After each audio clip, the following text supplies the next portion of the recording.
Hello everyone.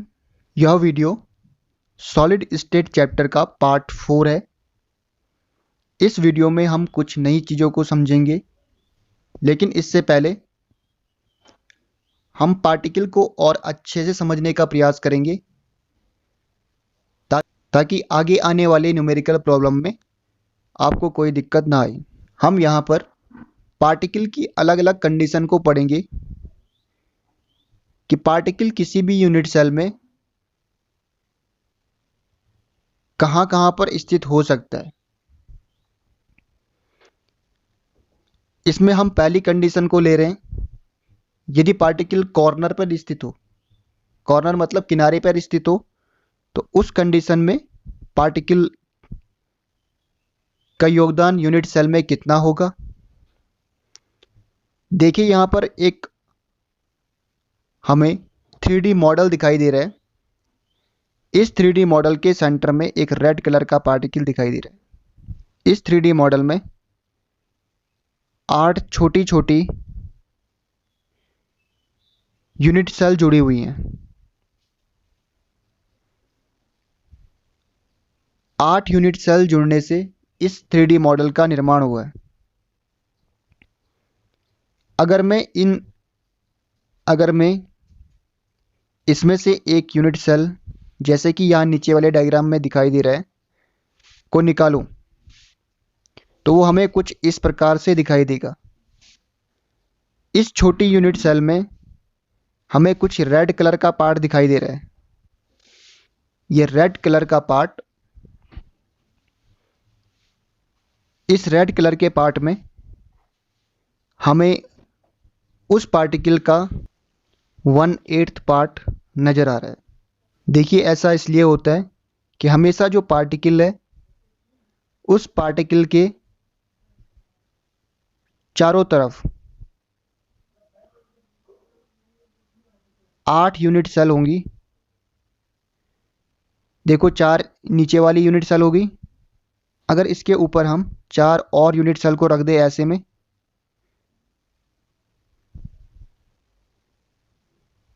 तो हमेशा जो कॉर्नर का पार्टिकल होता है वो पार्टिकल हमेशा 8 यूनिट सेल में, तो पार्टिकल हमेशा 8 यूनिट सेल से घिरा होता है।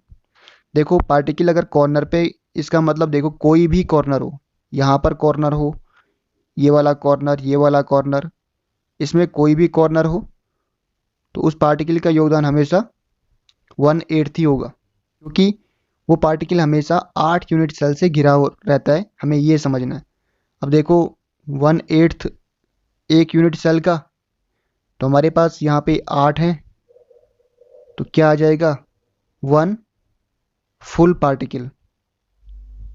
देखिए अगर हम दूसरी कंडीशन पे गौर करें कि अगर कोई पार्टिकल फलक पर स्थित हो, फलक मतलब फेस पर स्थित हो, तो वो कैसे कंट्रीब्यूट करता है ये हमने पहले भी समझे हैं, लेकिन एक बार और, ताकि आपके कंसेप्ट अच्छे से बिल्ड हो सके। तो अगर कोई पार्टिकल फेस पर स्थित है, जैसे कि यहाँ पे ये रेड कलर का पार्टिकल इसके फेस पर, फेस मतलब फलक पर, और क्यूब के हम जानते हैं 6 फलक होते हैं, 6 फेज होते हैं।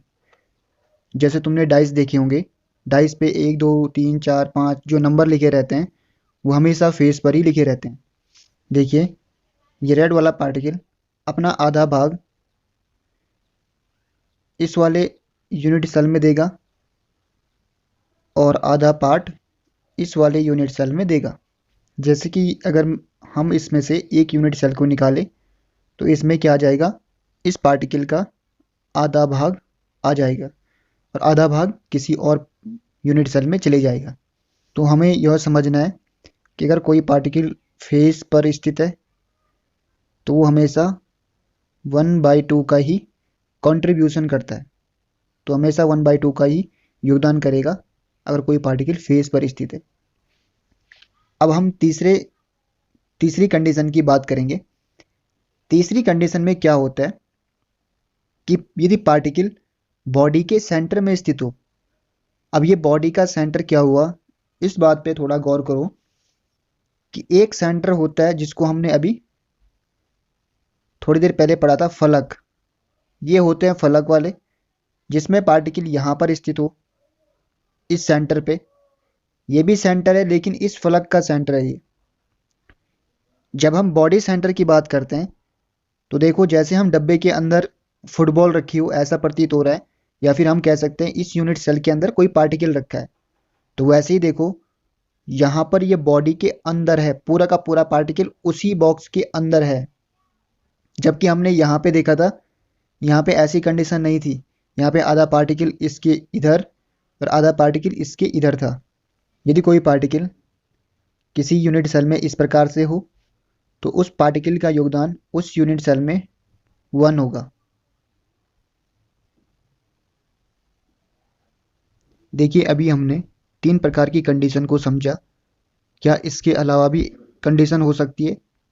देखिए, इसके अलावा भी एक कंडीशन और हो सकती है, और इस कंडीशन को समझने के लिए यहाँ पे ध्यान देने की आवश्यकता है। देखिए, अगर कोई पार्टिकल एच सेंटर में स्थित हो। एच सेंटर का मतलब क्या हुआ?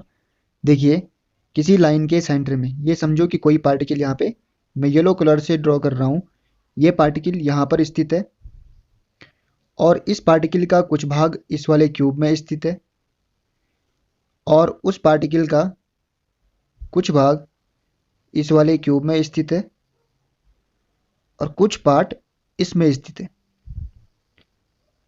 तो हमें यह समझना है, अगर मैं इन चारों यूनिट सेल को यहाँ पे फिट करने की कोशिश करूँ, इसको यहाँ पर, इस रेड वाले को यहाँ पर, इस वाले को यहाँ पर, और इस यूनिट सेल को यहाँ पर, तो हमें क्या दिखाई दे रहा है कि जो सेंटर में स्थित येलो कलर का पार्टिकल है वो 4 यूनिट सेल में इक्वल रूप से डिवाइड है। तो हम कह सकते हैं ये पार्टिकल बीच सेंटर में स्थित है, वो प्रत्येक यूनिट सेल में अपना 1/4 योगदान कर रहा होगा। तो प्रत्येक यूनिट सेल में उसका 1/4 भाग उपस्थित होगा। तो हम कह सकते हैं कि अगर कोई पार्टिकल इस कंडीशन में स्थित है, किसी लाइन के बीच में, एच सेंटर में, तो वो हमेशा 1/4 पार्ट को शेयर करेगा। देखिए, अभी तक हमने जितनी भी चीज़ें पढ़ी उनको सम अप करने की कोशिश करते हैं। यहाँ पे अगर कोई पार्टिकल किनारे पर स्थित हो, किसी भी किनारे पर स्थित हो, वो हमेशा 1/8 पार्ट को शेयर करेगा। यदि कोई पार्टिकल फेस पर स्थित हो तो वो हमेशा 1/2 पार्ट कंट्रीब्यूट करेगा। और अगर कोई पार्टिकल किसी बॉडी के अंदर स्थित हो या फिर बॉडी के किसी क्यूब के अंदर हो तो हमेशा वो 1 पार्ट को क्या करेगा, शेयर करेगा। और अगर कोई पार्ट 4 यूनिट सेल से या फिर किसी एच सेंटर पर स्थित हो तो हमेशा वो 1/4 पार्ट को शेयर करेगा। तो इस चीज़ को याद रख लेना। आगे हम इस वीडियो में जो यूनिट सेल होती है उसकी जो लेंथ होती है और उसमें उपस्थित जो पार्टिकल होंगे, उन पार्टिकल की जो रेडियस होगी, उन रेडियस और उन पार्टिकल की जो लेंथ है, लंबाई है, या फिर भुजा, जो उस क्यूब की भुजा है, जो उस क्यूब की लंबाई है, इनके बीच क्या संबंध होता है। तो सबसे पहले हम एससीसी यूनिट सेल को लेते हैं। एससीसी यूनिट सेल, जिसे हम सरल घनीय एकक कोशिका भी कहते हैं। देखिए, यहाँ पे मैं सरल घनीय एकक कोशिका का डायग्राम बना रहा हूँ। कुछ इस प्रकार से बनेगा। इस एससीसी यूनिट सेल में हमें जो पार्टिकल है, उस पार्टिकल को, जैसे मैंने पहले भी कहा था, एक बॉल के रूप में मानेंगे। जैसे यहाँ पे ये येलो कलर की बॉल दिखाई दे रही है, इसमें अगर मैं इसकी रेडियस की बात करूं तो इसकी ये रेडियस r हो जाएगी, यहाँ से यहाँ तक की। और यहाँ से यहाँ तक की आर हो जाएगी। तो अगर मैं इसके पूरे डायमीटर की बात करूं तो इसका पूरा डायमीटर 2r हो जाएगा और रेडियस इसकी r और r हो जाएगी।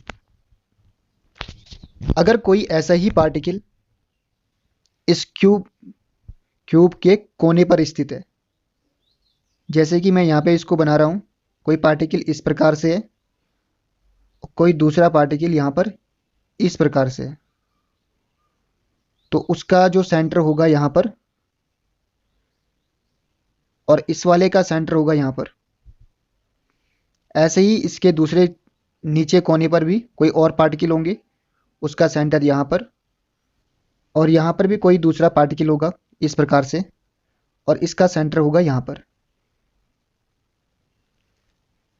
अगर मैं इस क्यूब के लंबाई की बात करूं तो प्रत्येक क्यूब के भुजाओं की लंबाई फिक्स होती है। तो इसमें भुजा की लंबाई हम a मान रहे हैं, तो सभी भुजाओं की लंबाई a होगी। हम इस चीज़ को और अच्छे से समझने का प्रयास करते हैं। जैसे यहाँ पर ये पार्टिकल 4 पार्टिकल रखे हैं, तो हम 8 पार्टिकल भी ले सकते हैं, लेकिन आंसर वही आएगा, इसलिए मैं 4 पार्टिकल को ले रहा हूँ। 2 पार्टिकल भी ले सकते हैं ऊपर नीचे वाले, आंसर वही आएगा। इसलिए मैं यहाँ पे इन चारों पार्टिकल को ले रहा हूँ। इन चारों पार्टिकल के जो सेंटर है, इन सेंटर को मैं आपस में जोड़ रहा हूँ, जैसे कि इस यूनिट सेल में इस प्रकार से जुड़े हैं। अब हमें पता है कि इसमें इसकी लंबाई जो होगी वो a होगी। हम कहीं किसी भी साइड से देख लें, हर जगहों से इसकी लंबाई ऊपर नीचे इधर उधर a ही आएगी। अगर हम इसके रिलेशन का पता करें, अगर हम इसका रिलेशन निकालना चाहें a और r, अब देखो यहाँ पर यहाँ से यहाँ तक r होगा, यहाँ से यहाँ तक का r होगा, और अगर हम नीचे भी बात करें तो r ही होगा। r और a के बीच का रिलेशन पता करें तो यहाँ पर हम चाहे इस वाली भुजा को ले या फिर इस वाले को, कहीं से भी निकाल सकते हैं। जैसे a बराबर आ जाएगा 2r, तो यहाँ पर a और r के बीच जो रिलेशन है वो है a बराबर 2r का। अब हम इसी चीज़ को BCC यूनिट सेल में समझने का प्रयास करते हैं, लेकिन इससे पहले हमें विकर्ण के बारे में पता होना चाहिए कि विकर्ण इसमें कितने प्रकार के होंगे और कैसे कैसे विकर्ण होंगे। देखिए, यहाँ पर एक यूनिट सेल को मैं ड्रॉ कर रहा हूँ। जैसे यहाँ पे ये बॉक्स बना है, उसके अंदर एक पार्टिकल है। मैं इस बॉक्स का जो नीचे वाला हिस्सा है उसको यहाँ पे बना रहा हूँ। इसमें ये भुजा A हो जाएगी, ये वाली भुजा B, ये C। देखिए, अगर मैं यहाँ पे इस तरह से लाइन ड्रॉ करता हूँ तो ये हो जाएगा इसका विकर्ण, जिसको हम कहते हैं फेस डायगोनल या फलक वाला विकर्ण। लेकिन अगर हम इसके ऊपर इस प्रकार से, जैसे कि ये वाली भुजा यहाँ पर है, ऐसे यहाँ पर भुजा बनाएं और यहाँ पर इस पॉइंट से इस पॉइंट को मिलाएं। जैसे मैं इस डायग्राम में मिला रहा हूँ यहाँ से और इस पॉइंट को। जैसे यहाँ पर A पॉइंट, यहाँ पर ये B, यहाँ पर ये C और यहाँ पर ये D। देखिए, जो A और C वाला पॉइंट है ये इसका कहलाएगा फेस डायगोनल, लेकिन जो इसका A और D का पॉइंट है वो कहलाएगा बॉडी डायगोनल। बॉडी डायगोनल का अर्थ ये है कि उसके अंदर जो पार्टिकल रखा है, उस पूरे के पूरे जो क्यूब के अंदर से जो बॉडी, जो पूरा का पूरा क्या होगा, क्यूब के अंदर से गुजरा होगा, वो विकर्ण इसका बॉडी डायगोनल कहलाएगा। तो हमें ये चीज़ पता होनी चाहिए। कि हम फेस डायगोनल की बात कर रहे हैं या फिर बॉडी डायगोनल की बात कर रहे हैं। यहाँ पर जो ये डायग्राम बना है इसमें हमें ए और डी के बीच, जिसको हमने अभी समझा था, इसको क्या कहते हैं? Body diagonal. बॉडी डायगोनल कहते हैं जो इस पूरे क्यूब के अंदर से गुजरता है, इस कोने से और ए कोने से और डी कोने के बीच में। यदि हमें इसका मान ज्ञात करना है तो सबसे पहले हमें कुछ भुजाएं पता होनी चाहिए, जैसे ए और सी पता होना चाहिए और डी और सी पता होना चाहिए। जैसे हम जानते हैं डी और सी तो ए मान लेते हैं, डी और सी को ए मान लेते हैं क्योंकि सभी जो इसकी भुजाएं होंगी वो बराबर होती हैं। बी और सी भी हम ए मान सकते हैं और ए और बी भी हम ए मान सकते हैं क्योंकि किसी भी क्यूब की सभी भुजाएं बराबर होती हैं। लेकिन यहाँ पर हमें ए और सी पता करना है। अब ए और सी क्या है? जो यहाँ पर ए और सी है वो है इसका फेस डायगोनल। जैसे हम वर्ग का विकर्ण निकालते हैं जैसे यहाँ पर, वैसे ही यहाँ पे अगर किसी पॉइंट, इस पॉइंट को मैं ए मानूं, इसको मैं सी मानूं और इसको मैं बी मानूं, जैसे हमें पता है कि ये वाली भुजा इसकी ए हो जाएगी, ये नीचे वाली भुजा इसकी ए ही रहेगी क्योंकि समान लंबाई के हैं। तो हमें ये वाली भुजा निकालनी है ए और सी। ए और सी निकालने के लिए हमें पाइथागोरस प्रमेय पता होनी चाहिए। जैसे पाइथागोरस प्रमेय कहता है कर्ण का वर्ग, यहाँ पे ए सी को हम कर्ण मान रहे हैं, कर्ण का वर्ग लंब हो गया इसमें बी और सी इसका, तो A square plus A B square, यहाँ पे क्या है? A square. तो इसका मान आ जाएगा 2a स्क्वायर, यहाँ पे ये ए सी का वर्ग। अब इसको सॉल्व करेंगे तो ये आ जाएगा √2a। इसको सॉल्व करेंगे √2a आ जाएगा, क्योंकि अगर इसके ऊपर हम रूट लगाएंगे जैसे यहाँ पर, तो ये आ जाएगा √2 और a के ऊपर भी यहाँ पे रूट होगा स्क्वायर के ऊपर, ऐसे 2 से ये रूट कट जाएगा, स्क्वायर से ये रूट कट जाएगा और यहाँ पे जो बचेगा वो बचेगा ए सी बराबर √2a। तो ये वाली भुजा का मान क्या निकला? इसका मान निकला √2a। अभी हमने ए और सी भुजा का मान निकाला जिसका मान आया √2a, या फिर हम उसे a√2 भी कह सकते हैं। जैसे कि यहाँ पर भी हम इसको लिख लेते हैं a√2 या √2a। अब हमें a और d के बीच d भुजा को निकालना है। तो इसको निकालने के लिए देखो फिर से हमें यहाँ पर एक डायग्राम बनाना होगा। जैसे कि हमें पता है इस वाले में हमने यहाँ पर a माना, यहाँ पर b, यहाँ पर c। हमें अभी जो हमने मान निकाला AC का मान √2a, और हमें पता है कि ये वाली भुजा क्या होगी? a होगी, यहाँ से यहाँ तक की। ये वाली भुजा भी यहाँ से यहाँ तक की a है, जो पहले से है क्योंकि समान लंबाई की है। अब हमें क्या करना है? ये भुजा भी हमें पता है a ही होगी, यहाँ से यहाँ तक की, जिसको हम D पॉइंट मान रहे हैं। अब हमें क्या करना है? यहाँ पर A और D के बीच की भुजा निकालनी है। अब हम A और D भुजा को निकालने के लिए फिर से पाइथागोरस प्रमेय को अप्लाई करेंगे। वही AD का वर्ग बराबर आ जाएगा DC का वर्ग प्लस AC का वर्ग। तो जैसे हमें पता है AD का वर्ग, जो यहाँ पे AD है ये हमें निकालना है, तो इसको ऐसे ही लिखते हैं AD स्क्वायर, DC जो यहाँ पे DC वाली भुजा है वो हो जाएगी यहाँ पे ए स्क्वायर प्लस ए सी वाली भुजा है वो हो जाएगी √2a का वर्ग।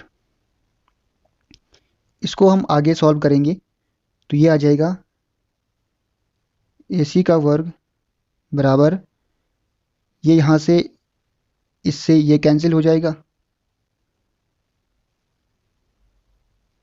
ये आ जाएगा ए स्क्वायर प्लस यहाँ पे ये हो जाएगा 2a स्क्वायर। तो ये हो जाएगा यहाँ पर ए सी बराबर ए सी स्क्वायर बराबर 3a स्क्वायर। और यहाँ पे इसको सॉल्व करेंगे तो ए सी का मान आ जाएगा, देखो कैसे करेंगे, ये यहाँ पर हो जाएगा √3a स्क्वायर। तो यहाँ पे देखो मैं इसको ऊपर लिख रहा हूँ, यहाँ पर इसको सोल्व करके जो मान आएगा वो आ जाएगा, देखो इससे वर्ग से स्क्वायर जो रूट है वो कट जाएगा, तो यहाँ पे ये आ जाएगा ए सी बराबर √3 और ये ए अलग, या फिर इसी को लिख सकते हैं ए √3। तो ए सी का मान हमें मिल गया। ए सी की जो वैल्यू ए डी की जो वैल्यू आई, यहाँ पे ए डी है, गलती से ए सी हो गया, जो ए डी की वैल्यू आ गई है यहाँ पर वो ए डी की वैल्यू आएगी ये a√3। तो ये हो जाएगा a√3।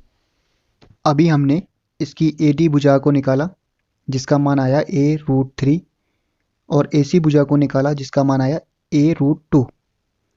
अब इस सेकंड नंबर वाले डायग्राम को देखो, इसमें एक पार्टिकल इसके सेंटर में स्थित है जिसमें r और r इसकी रेडियस, और एक आधा पार्ट जो इसके कोने पर स्थित है, इसमें रेडियस आधी ही आएगी क्योंकि इसका आधा पार्ट कहीं और किसी और यूनिट सेल में होगा, तो इसमें रेडियस r, नीचे वाले में भी ऐसी होगा, इसकी रेडियस r। मान लो कोई पार्टिकल ये वाला है तो इसमें रेडियस देखो उतनी ही लेंगे जितनी इस बॉक्स में ये पार्टिकल आया होगा।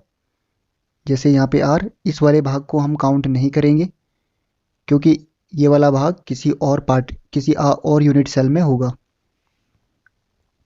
अब जो इसका रिलेशन निकलेगा वो निकलेगा, देखिए जो इसका a और d यहाँ पर है, ए डी बराबर होगा, देखिए यहाँ पर कितने r हैं, r प्लस 2r प्लस हो जाएगा r।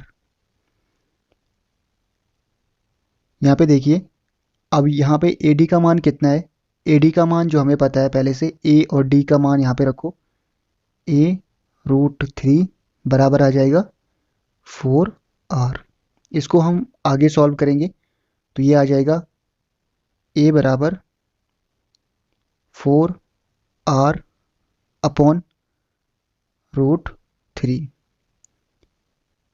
तो इसमें BCC यूनिट सेल में जो a बराबर आ जाएगा 4r अपॉन √3।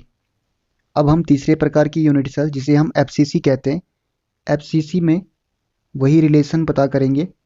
देखिए FCC यूनिट सेल यहाँ पे बनी है, इस FCC यूनिट सेल में जो इसके 6 पार्टिकल होंगे वो इसकी फलक पे होंगे। देखिए ये पार्टिकल इसके फलक में है। फलक देखो, जब मैं फलक कह रहा हूँ तो तुम्हारे माइंड में आ जाना चाहिए कि फलक किसको कहते हैं। हम यहाँ पर बॉडी सेंटर की बात नहीं कर रहे हैं, इसके फलक की बात कर रहे हैं। जैसे डाइज में तुमने देखा होगा फलक होता है और जो नंबर होते हैं वो जो नंबर लिखे होते हैं वो उसके फलक पर ही लिखे होते हैं। तो कोई पार्टिकल मैं यहाँ पे बना रहा हूँ एक पार्टिकल को, ये पार्टिकल होगा फलक पे, ना कि इसकी बॉडी के अंदर। यहाँ पे नहीं होगा, इसके अंदर नहीं होगा, इसके फलक पे होगा। तो यहाँ पे देखो ये सभी 6 पार्टिकल क्या रहते हैं, इसके फलक में रहते हैं। और जो येलो कलर के पार्टिकल है, जो इसमें येलो कलर के पार्टिकल है वो इसके कोने पर स्थित होंगे। अब थोड़ा इसको और अच्छे से समझने का प्रयास करते हैं कि कोई यूनिट सेल, अब मैं किसी एक यूनिट सेल का एक फलक ले रहा हूँ, उसके बीच सेंटर में, जब मैं सेंटर कह रहा हूँ तो यहाँ पे सेंटर क्या होगा, इसका फलक का सेंटर होगा। इसके फलक वाले सेंटर में या फिर इसके फेस सेंटर में क्या होगा, एक पार्टिकल ये वाला बड़ा वाला, और एक पार्ट छोटे छोटे पार्टिकल ये वाले हो जाएंगे।